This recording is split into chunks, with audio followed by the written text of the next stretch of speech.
Assalamualaikum warahmatullahi wabarakatuh. Nama saya Almunandi Ramadan, kelas AB4611. Di sini saya akan menjelaskan tentang pelanggaran prinsip GCG atau disebut Good Corporate Governance pada PT Indosat, pada perusahaan PT Indosat Tbk. Dan di sini ada abstrak kasusnya. Dalam kasus PT Indosat Multimedia tersebut dijelaskan bahwa M3 diduga melakukan penggelapan pajak dengan cara memanipulasi surat pemberitahuan masa pajak pertama bahan nilai SPT masa PPN.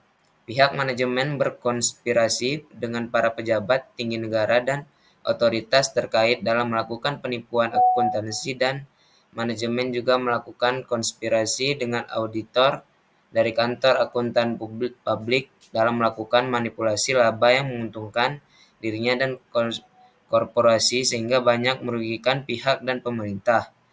Jika memang terbukti melakukan hal tersebut, jelas PT Indosat Multimedia M3 telah melanggar prinsip-prinsip Good Corporate Governance. Dan di sini ada transparansi. Para pengelola perusahaan mempunyai kewajiban untuk menjalankan prinsip keterbukaan dalam proses keputusan dan penyampaian informasi secara lengkap, benar, dan tepat waktu kepada semua pemangku kepentingan. Dalam kasus ini, PT Indosat Multimedia M3 dinilai tidak menyediakan informasi yang material dan relevan. Selain itu, perusahaan tidak mengungkapkan informasi secara lengkap dan benar dalam kasus ini, yaitu pihak manajemen perusahaan melakukan penipuan akuntansi dan melakukan manipulasi laba yang menguntungkan dirinya dan korporasi sehingga berdampak pada merugikan banyak pihak dan pemerintah.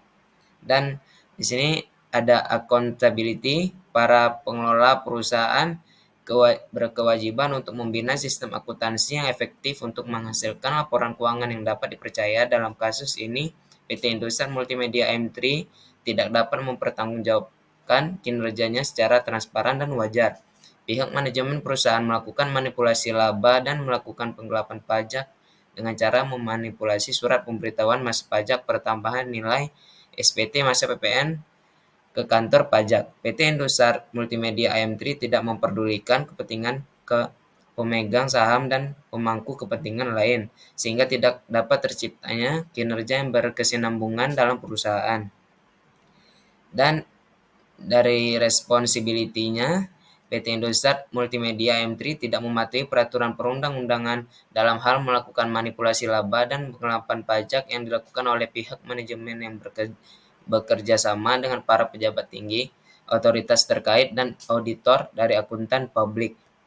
Dan ada juga yang dari independensi terkait dengan masalah pihak manajemen berkonspirasi dengan para pejabat tinggi negara dan otoritas terkait dalam melakukan penipuan akuntansi. PT Indosat Multimedia melanggar prinsip independensi, yaitu keadaan di mana para pengelola dalam mengambil sesuatu keputusan bersifat profesional, mandiri, bebas dari konflik kepentingan, dan bebas dari tekanan atau pengaruh dari manapun yang bertentangan dengan perundang-undangan yang berlaku dan prinsip pengelolaan yang sehat.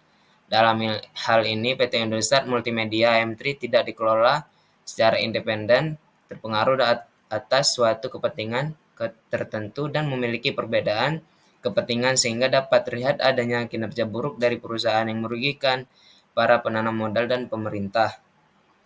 Dan dari fairness, PT Indosat seharusnya memiliki keahlian dalam memenuhi hak-hak pemangku kepentingan atau stakeholder yang timbul berdasarkan perjanjian dan peraturan perundang-undangan.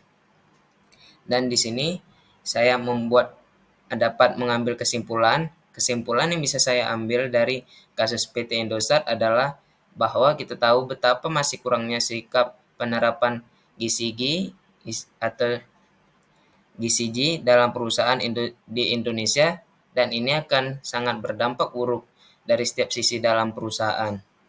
Sekian dari saya. Terima kasih.